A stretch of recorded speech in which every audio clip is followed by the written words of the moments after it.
સાલ બરાબર યાદ છે મને. 2001નું વર્ષ હતું. શનિવારની સાંજ હતી. મારા પર એક ફોન કોલ આવ્યો. સર, હું આહલાદ યાજ્ઞિક બોલું છું. આપનો બહુ મોટો ફેન છું. મારે આપને મળવું છે. ક્યારે આવું? એ વખતે મારા લેખન કાર્યના 8 વર્ષ પૂરા થઈ ચૂક્યા હતા. વાચકોની પ્રશંસા અને એમનાથી પ્રાપ્ત થતી આત્મરીતિના દોષમાંથી હું ઘણા અંશે મુક્ત થઈ ચૂક્યો હતો.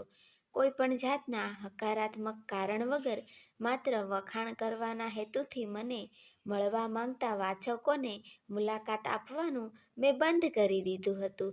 આમાં વાચકોની લાગણીનો અનાદર કરવાની મારી વૃત્તિ સહેજ પણ નહોતી, પણ મારી વધતી જતી વ્યસ્તતા અને મારા પક્ષે સમયનું રેશનિંગ જ કારણભૂત હતા. મેં કહી દીધું, સોરી, તમે માત્ર 2 જ કારણથી રૂબરૂ મળવા આવી શકો છો.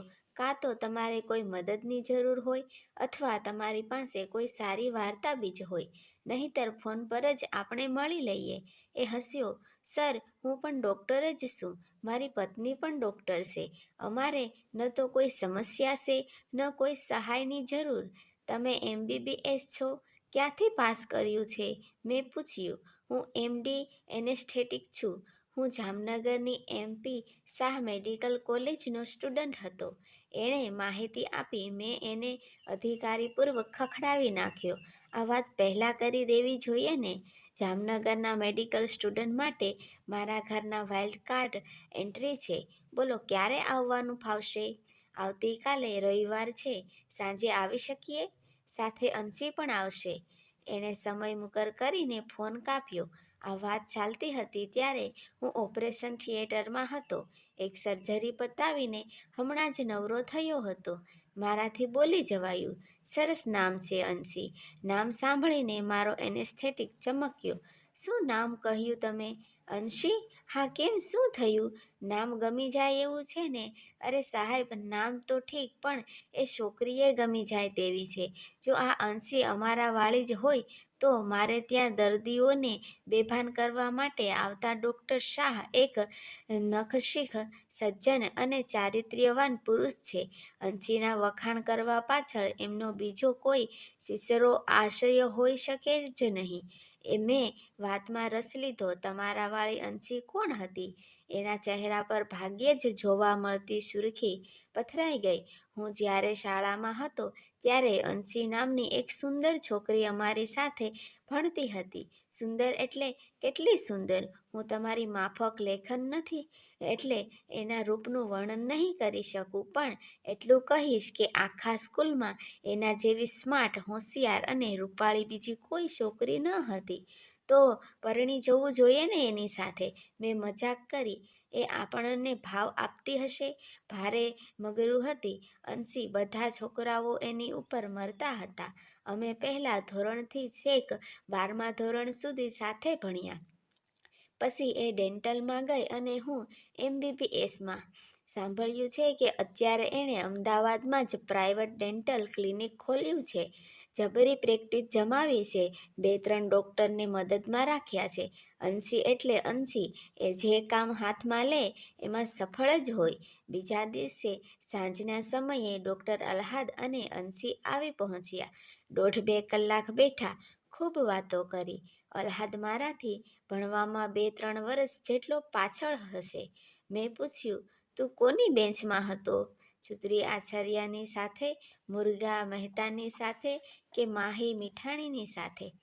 મેં મારાથી જુનિયર અને 1 વર્ષના અંતરથી ભણતી 3 ખૂબસૂરત છોકરીઓના નામો પૂછી લીધા.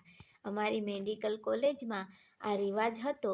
કોઈ પણ વિદ્યાર્થીઓનો બેન્ચ નેમની સાથે ભણતી એકાદ સુંદર છોકરીના નામથી ઓળખાતો હતો. ડૉક્ટર આહલાદે માથું ધુણાવ્યું. આમાંથી એક પણની સાથે નહીં, સર. હું ગવિતાને બેન્ચમાં હતો. આહલાદે જવાબ આપ્યો.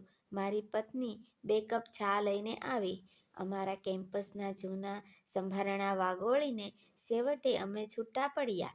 બીજા દિવસે મારા એનેસ્થેટિક્સ ડૉક્ટર તુષાર શાહ પાછા એક ઓપરેશન માટે મારે ત્યાં આવ્યા.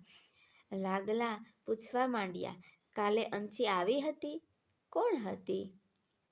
અમારા વાળી જ કે પછી તમારા વાળી જ અંશી હતી? મેં વાતમાં બધું પૂછી લીધું. તમે કહ્યું એ જ સ્કૂલમાં એ ભણતી હતી. હાલમાં એની પ્રેક્ટિસ વિશે તમે જે માહિતી આપેલી એ પણ બંધ બેસતી આવે છે. ડૉક્ટર તુષાર ઉછળી પડ્યા. અંશી કેવી લાગી તમને? ઠીક લાગી. અત્યારે કદાચ 2 બાળકોની મમ્મી બન્યા પછી એ પહેલાંના જેવી ખૂબસૂરત નહીં રહી શકી હોય, પણ મને તો એ ઝાંખી પડેલી લાગી. પણ બાહ્ય સુંદરતાની વાત જવા દઈએ, મારે મન કોઈ પણ વ્યક્તિની સાચી સુંદરતા એ એની આંતરિક સમૃદ્ધિ હોય છે. એ દ્રષ્ટિએ અંશી મને બરાબર ન લાગી. ડૉક્ટર તુષારના ચહેરા પર પ્રશ્ન ફૂટી નીકળ્યો. હું એનો ખુલાસો આપી રહ્યો. અંશી મને હંકારી, ગુરુત્વાગ્રંથિમાં જીવતી અને મેનરલેસ છોકરી લાગી, અને ભારે મહત્વાકાંક્ષી પણ ખરી. કદાચ એ જ કારણથી એણે આહ્લાદ સાથે લગ્ન કર્યા હશે. આહ્લાદ પણ સોહામણો છે, પરંતુ સીધો અને ભોળો છોકરો લાગ્યો.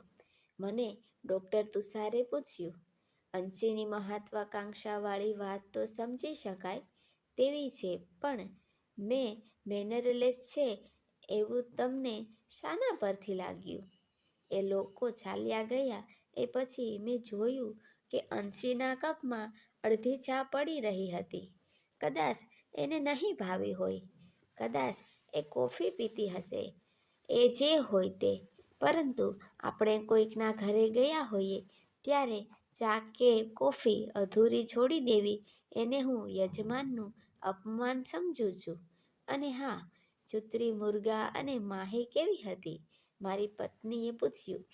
એ અમારી કોલેજની અપ્સરાઓ હતી. એમાં પણ માહી શ્રેષ્ઠ હતી. ઊંચી, નમણી અને નિર્દોષ. ભગવાન જાણે કોની સાથે પરણી હશે અને અત્યારે ક્યાં હશે?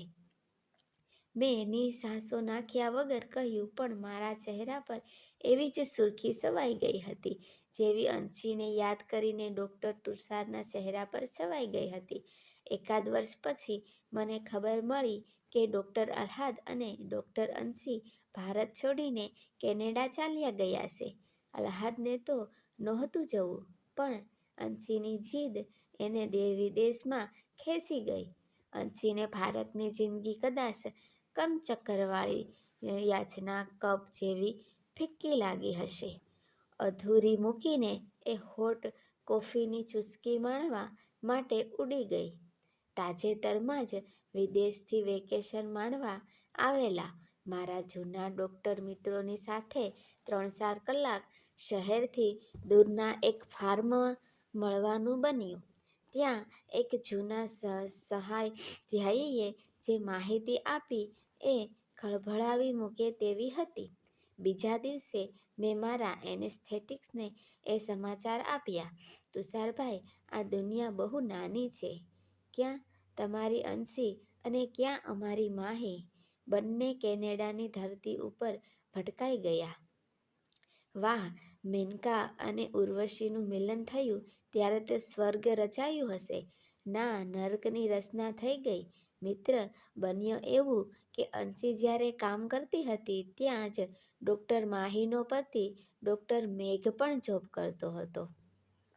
અંશી મેઘની ડોલરિયા સંપત્તિથી અંજાઈ ગઈ. બંને સંતાનો અને આહ્લાદને છોડીને એ ચાલી ગઈ. મેઘની સાથે પરણી ગઈ. 2 ભોળી વ્યક્તિઓ રખડી પડી. માહી અને આહ્લાદનું જીવન દુઃખી થઈ ગયા. સર, આવું કેમ થયું હશે? ડૉક્ટર તુષારે પૂછી રહ્યા. Very simple. અંશી માત્ર બાહ્ય રીતે જ સુંદર હતી. મેઘનું પણ એવું જ હશે. અંદરથી કદરૂપ વ્યક્તિઓ માત્ર પોતાનું જ સુખ જુએ છે. એ લોકો કદીએ બીજાના સુખનો વિચાર કરતા નથી હોતા. જોઈએ કે શકુની અને મંથરાની આ જોડી ક્યાં સુધી ચાલે છે? મેં નિસાસો નાખીને વાત પૂરી કરી. મિત્રો, તમને આ વિડીયો ગમ્યો હોય તો લાઈક કરજો, શેર કરજો અને હા, સબસ્ક્રાઈબ કરવાનું ભૂલશો નહીં. ધન્યવાદ.